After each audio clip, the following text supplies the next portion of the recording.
I know how overwhelming it is trying to search for information on diabetes on the internet. Being told to eat healthier sounds so vague. Everywhere you look, there is conflicting information or people trying to sell you vitamins or supplements. It can feel really hard to figure out what to do, what's true, and what's not. Look no further because we are here to present you the hard facts, specifically when it comes to diabetes. My name is Charmaine and I'm the dietitian that helps people reverse type 2 diabetes. And my name is Galia. I'm a coach in the Reversing Diabetes program, specializing in exercise. And today we're going to share some notes on the importance of mindset in your reversing diabetes journey. Mindset plays a crucial role in making and sustaining lifestyle changes necessary for managing and/or reversing type 2 diabetes. Research indicates that a positive, proactive mindset can significantly impact health behaviors, adherence to treatment, and overall outcomes in diabetes management. Working on our mindset is step one if we are trying to get serious about improving our health. The individuals that we have personally seen be the most successful are the individuals who possess and cultivate a growth mindset. On the flip side, the individuals who seem to struggle most when it comes to making changes to their lifestyle are the individuals who are more so stuck in a fixed mindset. So what is the difference and what does that really look like? An individual who has a growth mindset is someone who believes that intelligence, talent, skill can be cultivated, can be improved. We have the capacity to grow or change. Whereas an individual that has a fixed mindset believes that these things are fixed, right? We cannot change, we cannot necessarily get better. So when somebody has a growth mindset, this typically leads to us embracing flaws or mistakes and identifying these as opportunities where we can grow, accepting a setback as a part of a natural learning process and feeling empowered by that process, helping you reach your goals. Whereas somebody who has more of a fixed mindset, this would typically lead to behaviors of shame, hiding flaws, mistakes, feeling negative about perceived failure, giving up easily, feeling unmotivated to strive for or achieve goals because we don't necessarily see that we have the capacity to cultivate the skills necessary to get there. So say that you want to embrace more of a growth mindset. How is it that you can get started? How can you develop more of a growth mindset? The first thing is going to be self-reflection. Self-reflection is one of the most important tools that we can develop that drastically changes our kind of journey that we're on, particularly when it comes to our health. So beginning by looking inwards, creating some kind of a self-reflection, self-assessment journal, and making use of this daily and weekly by answering questions in a particular order that allow you to identify these areas where we can actually grow in. It's basically like holding a mirror to your thoughts, helping you recognize particular areas that are dominated by a fixed mindset and pinpointing where we can actually shift that into a growth mindset. So what are these kind of questions that we can ask ourselves in this self-reflective process? The first one is going to be, how often have I avoided challenges this week due to fear or failure? Literally answering that like with a number, frequently, not frequently, all the time, and then kind of trying to reflect through why that might be the case. Why is it that we're avoiding, this particular challenge? Next kind of question is recalling a recent failure. How did I perceive it and what did I learn? This question allows us to actually identify if we are pushing ourselves out of that zone of comfort where we can have those setbacks that allow us to actually grow and learn. Asking the question of, how often this week did I view my intelligence as being something that's malleable, that can grow, that can develop? This allows us to better identify where we are capping ourselves, where we are limiting ourselves out of, the fear or the challenge, the perception of it being a difficult endeavor to pursue. Another question could be, thinking of someone's success that you observed recently. What were your instinctive thoughts? This allows us to also identify negative behaviors that we can be self-imposing on ourselves or people around us that cap our growth. Asking, what accomplishments this week did I feel proud of about and why? Again, this allows us to identify where are we challenging ourselves and where could we challenge ourselves, right? It doesn't matter what the answer to these questions is, just that we use whatever answer that we find to help push the needle forward. Asking the question of, how did I perceive the role of effort in my tasks this week? This allows us to better identify how we are viewing the work that we are putting into our self-development. Are we viewing that work as something that's hard, something that's negative, something that's difficult, or something that's going to be a positive for us, right? Really trying to create that perspective, frame things, shift things forwards. Asking, how often did I seek feedback this week, and what did I do with that feedback? Again, this makes sure that we can keep pushing ourselves forward.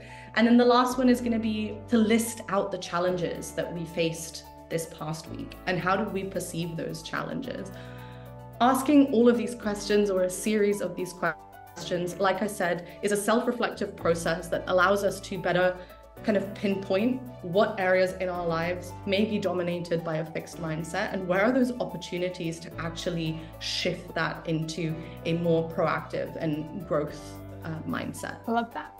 And the second one is to focus on the problem or challenge and not just the solution or the results, and using the 3 whys. Those with the growth mindset don't just scratch the surface. They obsess over understanding the very essence of a problem. Like I always says, focusing on the root cause of the problem. And it goes the same when it comes to mindset. Instead of impulsively seeking a quick solution, they detach their egos from the outcome, allowing them to really address the root cause. This methodical exploration ensures decisions are made based on comprehensive understanding, not just surface problems. By using the 3 whys, we can achieve just that. And the 3 whys is 1, why did this happen? 2nd, why did that cause lead to this result? Number 3 is, why did that underlying factor exist? For example, a person orders takeout that spikes their blood sugar because they didn't do meal prep and didn't eat all day. As a result, they were really hungry and made an emotional, impulsive decision. And this is how the 3 whys analysis work. The first question is, why did this happen? Why did the person order the takeout that spiked their blood sugar? And the answer is because they were really hungry and made an emotional, impulsive decision. The second question is, why did that cause lead to this result? Why were they really hungry and made an emotional, impulsive decision? And the answer is they didn't do meal prep and didn't eat all day. And number 3, why did that underlying factor exist? Why didn't they do meal prep and not eat all day? And the answer is the underlying factor could include a lack of time management, being overwhelmed with other tasks, not prioritizing meal preparations due to stress or other commitments. And here's the breakdown of the whys. The first one is the immediate cause, the first why. The immediate cause of ordering takeout was being extremely hungry and making an impulsive decision. The second one is the intermediate cause, the second why. The intermediate cause of the hunger and impulsiveness was not having done meal prep and not eating throughout the day. And the third one, the root cause, the third why, which is deeper, is that the root cause for not doing meal prep and not eating could stem from poor time management, feeling overwhelmed, or not prioritizing meal prep due to stress or other commitment. I love that breakdown. And I think it's really, really powerful because it reminds us that without addressing that root cause, like without doing that work to get to that third why, that root cause, it's very likely that we end up in the same situations because we actually haven't done something to address what is that real driving factor behind those challenges. The third thing that we wanted to touch on with you guys about how we can work to cultivate more of a growth mindset is going to be making it safe to quote unquote fail and to own the growth that we can derive from those challenges. We like to think about there's no such thing as failure, there's opportunities to learn and there's opportunities to grow.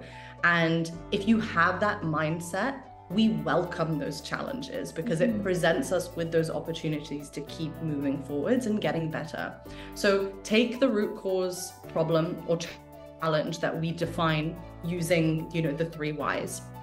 And make sure that we can tackle that root cause, that 3rd why, with safety and accountability. So we want to make sure that we feel both psychologically safe and that we can also hold ourselves accountable. What happens when we have accountability without psychological safety is dread and anxiety, right?